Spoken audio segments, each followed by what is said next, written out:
Virex's spire never slept. It hummed. The sound wasn't loud, just a constant vibration felt through bone and breath, a reminder that the station was alive with 1,000 civilizations pretending they trusted one another. Eli Mercer stood at the edge of the Grand Assembly Hall, hands folded behind his back the way the etiquette briefing insisted, wondering how many species could hear his heart pounding. He'd been trained for this. 4 years of linguistics, 2 of cultural immersion, and 6 weeks of sleep-deprived prep videos titled How Not to Doom Humanity in Your First Month. None of them mentioned what to do when an alien noblewoman looked at you like the universe had paused to listen. The chamber curved upward like the inside of a shell, tiered with floating platforms where delegates hovered, perched, or reclined according to custom. Holographic glyphs drifted overhead, translating speech in real time. Human delegates sat low, intentionally. A reminder of status. New species. Provisional voice. No mistakes allowed. Eli repeated that last part silently as the doors irised open. She entered without announcement. Not because she wasn't important, because she didn't need one. Ceres they of the Lyrian Compact moved with unhurried precision, long robes of dark metallic fabric flowing like liquid shadow. Her skin held a soft blue sheen, not uniform but layered, almost luminous beneath the chamber lights. Pale markings traced her temples and cheekbones in delicate, symmetrical arcs. Her white silver hair was pulled back, severe, controlled, as though emotion itself had been disciplined into obedience. The room adjusted to her presence. Postures straightened. Voices fell away. Eli forgot to breathe. She took her place on the central dais, eyes sweeping the chamber, not searching, not judging. Assessing. When her gaze passed over the human delegation, something flickered. Curiosity, maybe. Or calculation. Eli swallowed. Proceed, intoned the arbiter, a towering insectoid whose voice arrived as vibration more than sound. Formalities followed. Trade corridors. Resource arbitration. The usual careful dance of not offending anyone powerful enough to end you. Eli focused on his tablet, tagging translation anomalies, his role comfortably distant from danger. Until Ceres they spoke again. The compact acknowledges humanity's admission, she said, voice smooth, resonant, layered with harmonic undertones that the translators struggled to flatten. We observe. We evaluate. Eli looked up despite himself. Up close, the details sharpened. The faint glow at the edges of her eyes. The subtle texture of her skin, like polished stone warmed by light. She was, he realized with sudden clarity, beautiful. The thought slipped free before caution could catch it. That's gorgeous, Eli murmured. The word barely left his lips. The translators did the rest. A sharp chime rang through the hall, error alert. Then another. Glyphs flared crimson overhead as translation matrices scrambled, recalibrated, failed again. The silence that followed wasn't empty. It was stunned. Eli felt the blood drain from his face. He hadn't raised his voice. He hadn't addressed her directly. But the station had heard him anyway. Across the chamber, Ceres they froze. Not stiffened, froze. Her posture locked, breath caught mid-cycle. Slowly, color bloomed across her cheeks, deepening the blue into something richer, darker. A blush. Several delegates recoiled. One stood abruptly, chitin clicking in alarm. High Envoy Krathvel of the Thalrex Dominion rose to his full height, eyes blazing. Human, he snarled, translator spitting static around the word. Explain yourself. Eli opened his mouth. Nothing came out. Ceres they turned then, fully, her gaze locking onto him. The chamber seemed to narrow, the distance between them compressing until there was only her eyes and the echo of his mistake. She stepped forward. Each footfall rang louder than it should have. When she spoke, it wasn't for the chamber. It was for him. Say it again, she said softly. The translators hesitated, then rendered it faithfully. Human delegates stared. The arbiter's mandibles twitched. Krathvel looked like he might combust. Eli's mind raced. Cultural breach. Unintentional insult. Or worse, claim. He'd skimmed Lyrian customs, but nothing mentioned this. I'm sorry, Eli said quickly, hands lifting in reflexive surrender. There was no intent to. They raised one slender hand. The room obeyed. You spoke without intent, she said, studying him. And yet the word was chosen. Her voice carried no accusation. Only interest. Eli nodded, throat dry. In my culture, it's a compliment. A spontaneous one. No claim. No expectation. A ripple passed through the delegates. Murmurs layered over one another, confusion mixing with disbelief. Krathvel slammed a clawed fist against his podium. Lies. No species speaks beauty without purpose. Eli met his glare before he could stop himself. We do. The words surprised him. They didn't feel brave. They felt true. They's lips curved, just slightly. Enough to change everything. Fascinating, she murmured. The arbiter intervened, voice resonating like distant thunder. This assembly will recess. The matter is unprecedented. Platforms drifted apart. Delegates withdrew in clusters, voices sharp and urgent. Human superiors descended on Eli immediately. What did you do? Ambassador Reyes hissed under her breath. Eli shook his head, still watching They. I said what I thought. That, Reyes said tightly, is the problem. Before she could say more, a soft chime sounded at Eli's wrist. A private channel request. Lyrian encryption. They stood alone on the dais now, attendants holding back at a respectful distance. Her gaze never left him. I am requesting a private audience, she said calmly. Reyes stiffened. Absolutely not. They tilted her head. You will allow it. The arbiter paused. Considered. Then nodded once. Eli felt the floor drop out beneath him. Moments later, the chamber was nearly empty. The lights dimmed to diplomatic twilight. They approached without ceremony, stopping an arm's length away. Up close, her presence was overwhelming, not physically, but intentionally. Every movement deliberate. Every breath measured. You did not mean to provoke, she said. No, Eli replied. But I won't pretend I didn't mean the word. That earned him a long look. In my culture, she said slowly, beauty is named only with purpose. To speak it is to bind intention. Eli's pulse quickened. Then I should apologize. Perhaps, she said. Or perhaps you should understand what you did. She leaned closer, voice dropping. You named me without fear. Eli met her gaze, unsure why he didn't look away. I just told the truth. For the first time, her composure cracked. Color deepened across her cheeks once more, unmistakable. Human, they said quietly, this will not end where it began. Somewhere deep in Virex's spire, systems hummed on, unaware that a single word had shifted the balance of the galaxy. Eli didn't sleep. He lay on the narrow bunk in the human delegation quarters, staring at the ceiling panel that pretended to be a sky. Virex's spire simulated calm the way diplomats simulated trust, convincingly, until you touched it. The transcript of his incident had already been flagged across the station. He knew because his wrist unit wouldn't stop buzzing. Messages from the embassy staff, security advisories, and one grim note from Ambassador Reyes that simply read, "Do not speak to anyone." That was impossible, because the station spoke to him anyway. The walls carried whispers.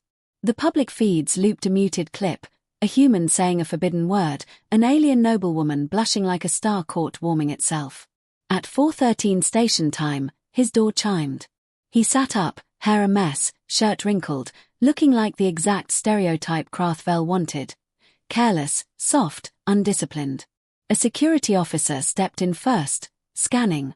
Behind him, they entered as if the corridor belonged to her. Eli stood automatically. You're not supposed to.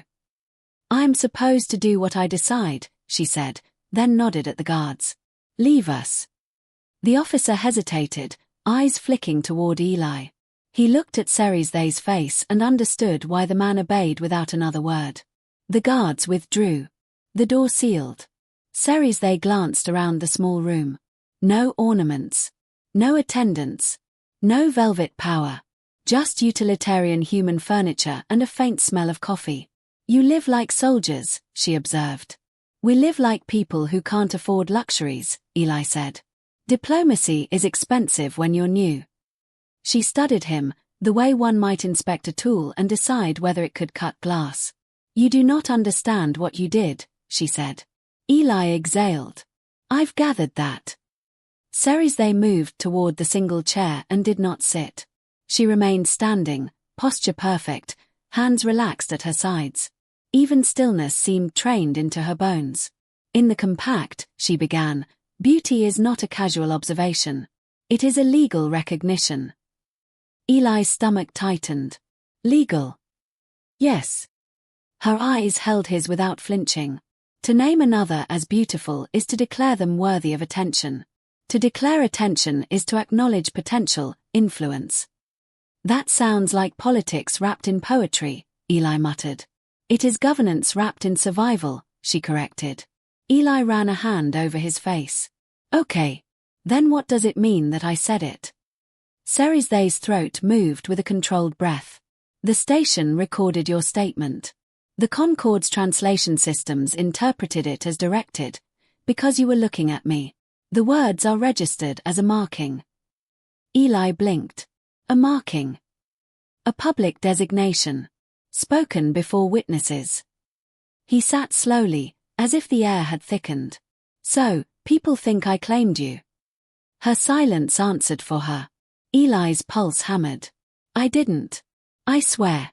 I'm not, this isn't. I know, she said, and the softness of that certainty was almost more dangerous than anger. You spoke from instinct. That is why the chamber reacted. Instinct is feared. He stared at her.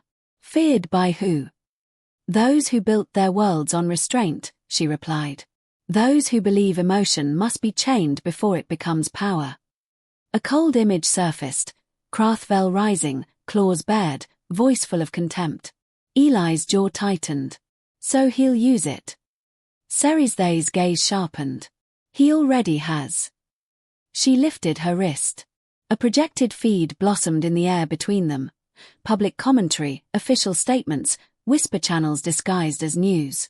Thalrex envoy questions human intent. New species utilizes primitive mating claims. Lyrian noble targeted by social predation. Eli felt nauseous. This is slander. It is strategy, Ceres said. Crathvel needs your people to appear reckless. If the Concord views you as unpredictable, your voting power can be delayed. Your trade lanes can be restricted. Your military access can be monitored. Eli's hands curled into fists. And you? What happens to you? Ceres' expression didn't change, but something in her eyes dimmed, like a shutter lowering. I will be questioned, she said. My composure will be examined. My blush will be treated as evidence of weakness. Eli stared. Evidence. You blushed because you're a person. Ceres' lips pressed together, as if the word person was unfamiliar. I am a representative. My species does not forgive visible reaction. Eli's voice lowered. Then why did you ask me to say it again? For a heartbeat, she didn't answer. Then she stepped closer. Not into intimacy, into honesty. Because you spoke as if beauty is not dangerous, she said. Because you did not flinch when the chamber turned. Because you looked at me and did not measure what it would cost you. Eli swallowed. It might cost my whole species. Ceres' eyes didn't leave his. Yes. The word hit like a gavel. Eli stood, restless energy flooding him. He paced once, then stopped, facing her. Tell me exactly what I'm walking into. No poetry. Ceres inclined her head slightly, almost approving. In 6 hours, she said, the Concord's Cultural Ethics Tribunal will convene. You will be asked whether your statement was a diplomatic maneuver, a social claim, or an act of disrespect. Eli let out a bitter laugh. Those aren't even the right categories. They are the only categories many species accept, she said. Their societies were built to prevent attachment from interfering with governance. Eli shook his head. That sounds miserable. It is stable, she replied, then hesitated a fraction. Stability has its price. He stopped pacing. And what's your price? They looked toward the small viewport, past the glass, past the stars, toward something far away and personal. In my lineage, she said, I am expected to be untouchable. Not physically. Her voice tightened, controlled and careful. Socially. Emotionally. I am meant to be unclaimed, unprovoked, unspoken of. Eli's throat went dry. So that word placed me into narrative, she finished. A narrative I was trained to avoid. He stared at her, anger rising, not at her, but at the structure crushing her.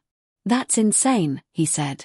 You're telling me your entire culture treats admiration like contraband. It is not admiration, she said sharply, then softened. It is leverage. Beauty draws attention. Attention draws hunger. Hunger draws conflict. Eli held her gaze. Humans admire each other all the time. We don't explode. They's eyes flickered, curiosity again, threaded with something warmer. And when your admiration becomes desire?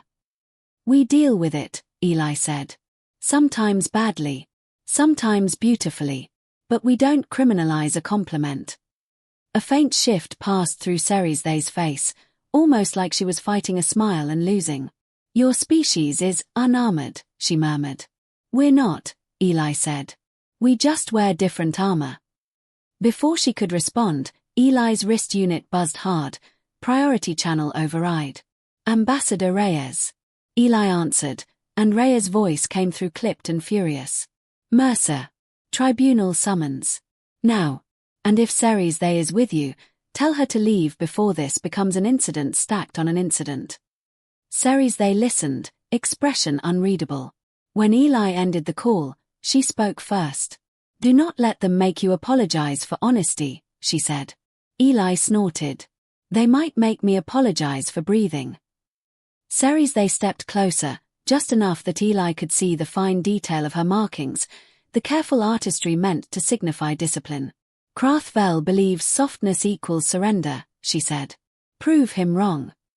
Eli met her eyes. How? She paused, then answered with quiet precision. By speaking as you did before the chamber turned, they said. Without fear. Without calculation. Without lying to fit their categories.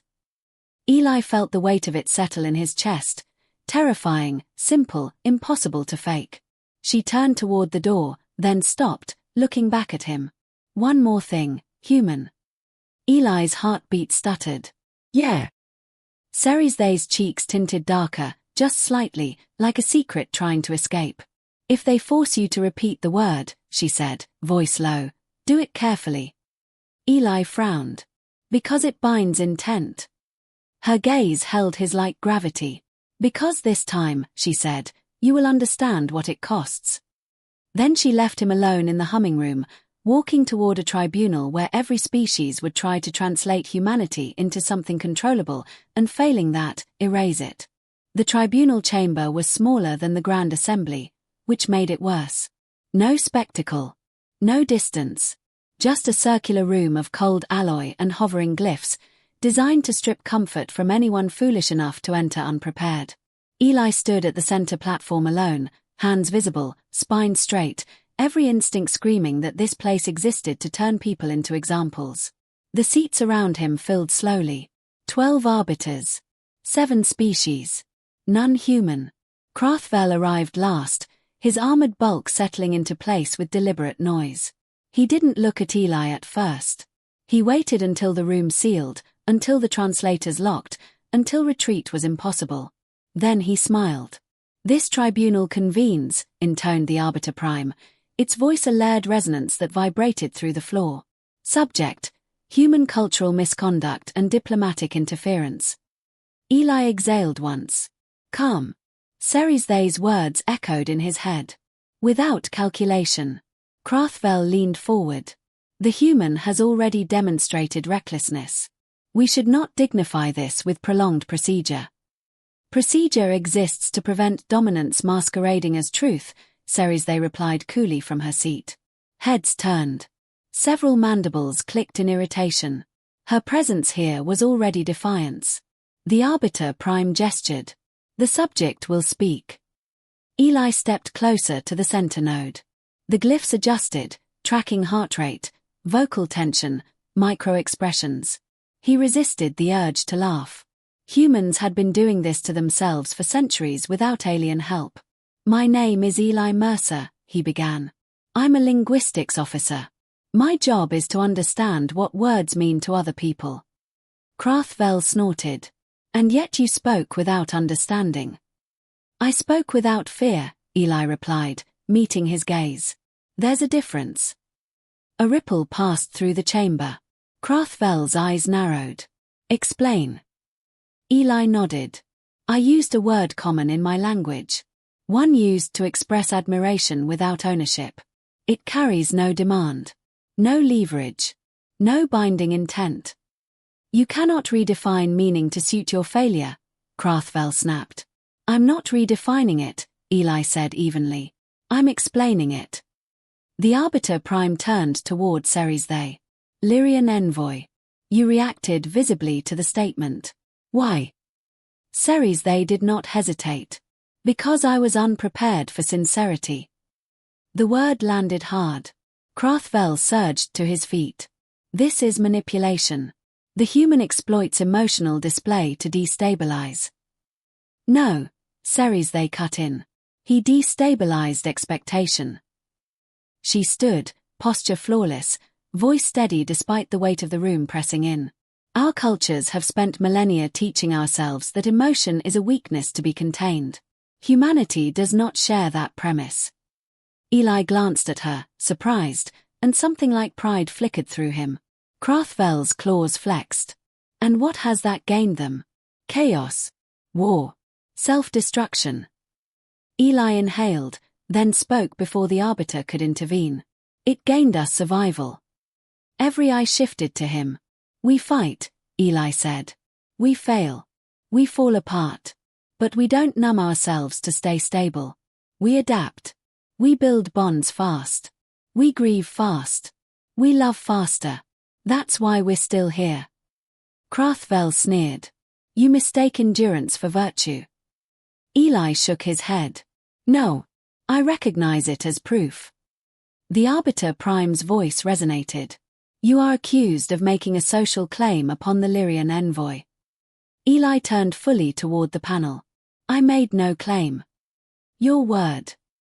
"Was not a demand," Eli interrupted, then stopped himself, forcing a calmer tone. "In my culture, beauty is not possession. It's acknowledgement. We don't lock it away because we're afraid of what might happen if someone notices." A pause followed. Not silence, consideration. One of the smaller arbiters leaned forward. "Then why did the Lyrian envoy react?" Ceres. They answered before Eli could. "Because I have been trained never to be seen." The chamber stilled. She continued, voice measured, each word chosen like a blade. "My species believes visibility invites threat. We restrict admiration to prevent rivalry. We restrict emotion to prevent distraction. And yet," she looked at Eli. "When the human spoke, I was not diminished." Krathvel slammed his claw against his seat. "You endanger your standing." Ceres. They turned to him, eyes cold. "You mistake control for safety." The Arbiter Prime raised a limb. "Enough. Human Mercer, one final question." Eli straightened. "Did you intend to provoke political consequence?" Eli didn't answer immediately. He thought of Earth's admission ceremony, of Rhea's warnings, of the centuries of humanity being told to sit down, quiet down, tone it down. "No," he said at last.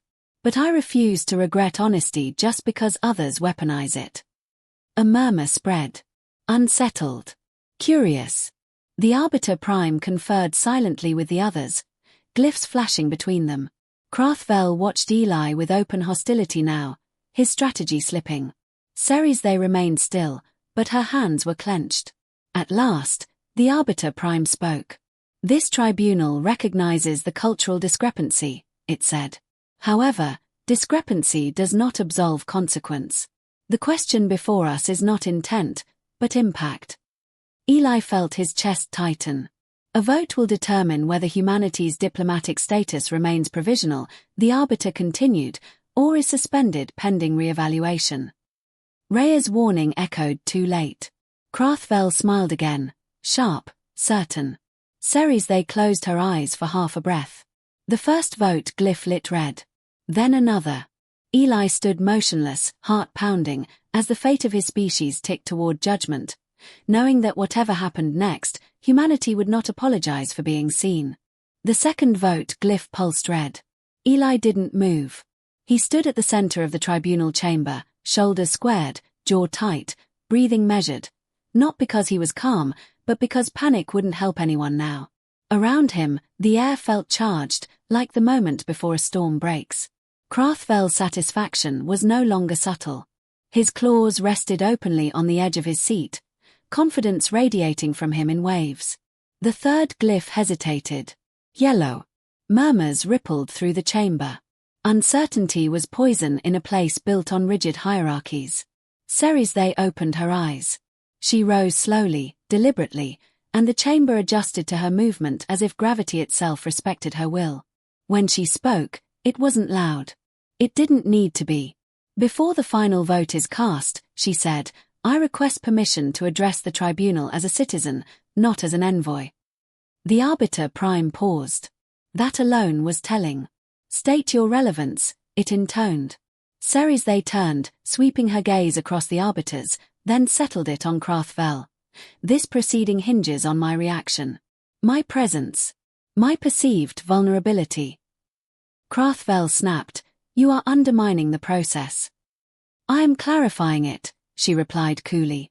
You fear humanity because they do not hide what you bury. She faced the arbiter prime once more. You ask whether the human's words caused harm. I submit that the harm lies in a system that treats authenticity as threat. Crathvel rose abruptly. This is insubordination. Ceres they didn't look at him. This is truth. The arbiter prime's mandibles flexed. Proceed. Ceres they drew a steady breath. When the human spoke, I experienced something unfamiliar. Not danger, not domination. Recognition. I was not claimed. I was seen. Eli felt something tighten in his chest. In my culture, she continued, being seen is discouraged because it invites judgment. Because it removes control. But control is not peace. It is stagnation. Crathvel barked a harsh laugh. You mistake sentiment for strategy. No, Ceres they said, finally turning to him. I mistake fear for strategy, and I am done doing so. The chamber stilled. She gestured toward Eli. This human did not posture. He did not demand. He did not perform dominance. He spoke without expectation of return. That is not manipulation. The arbiter prime shifted. Human Mercer, you may respond. Eli didn't rush it. He took one step forward, not aggressive, not submissive. Human. I won't dress this up, he said. I'm not good at that. A few delegates stiffened. Others leaned in. I didn't come here to prove humanity is harmless, Eli continued. We're not. We're emotional. We're loud. We make mistakes at inconvenient moments. Crathvel sneered. You admit instability. I admit reality, Eli shot back, then steadied himself. But instability isn't the same as weakness. You think control is strength because it's predictable. We think connection is strength because it endures. The arbiter prime tilted its head. Explain. Eli glanced at Ceres they, then back to the tribunal. Humans survived because we bonded fast. We trusted when it hurt. We spoke truths before we were ready. That didn't make us safe, it made us adaptable. He swallowed. You're afraid that if you let that in, your systems will crack. Silence followed, not rejection, not agreement. Consideration. Crathvel slammed his claw down. Enough philosophy. This vote concerns consequence. Eli met his gaze, unflinching. Then let me speak to consequence. The arbiter prime paused, then inclined slightly. Briefly. Eli nodded. If you punish humanity for speaking honestly, you teach every new species that silence is safer than sincerity. You reinforce fear as policy. He spread his hands. If that's the concord you want, then suspend us. But don't pretend it's about order. The final vote glyph flickered. Green. A collective intake of breath swept the chamber. The Arbiter Prime's voice resonated, heavier now. By narrow majority, humanity's provisional status remains. Further review is suspended. Krathvel's smile vanished. This tribunal is concluded. The chamber doors unsealed. Delegates rose, voices erupting in layered discussion. Some looked at Eli with curiosity now. Others with caution. None with dismissal. Ceres they remained still until the room emptied. Only then did she turn to Eli. You chose risk, she said softly. Eli let out a shaky breath. I didn't see another option. Her gaze searched his face, no longer guarded. That is why your species unsettles us. He managed a crooked smile. We do that. They walked together toward the exit. No escorts, no formalities. Just two figures leaving the space where rules were made and broken. At the threshold, Ceres they stopped. One final matter, she said. Eli's heart skipped. Yeah. Her posture remained perfect, but the tension had eased, replaced by something warmer, unguarded. During the tribunal, the question was not whether your words were dangerous. She stepped closer, voice low. It was whether they were true. Eli met her eyes. They were. A faint color touched her cheeks, no longer shock, no longer forbidden. Chosen. Then, Ceres they said quietly, say it again, human. This time, Eli didn't hesitate. You're gorgeous. The station hummed on, unaware that something irreversible had just entered its systems. Not conquest, not chaos, but a species that refused to be silent about what it saw.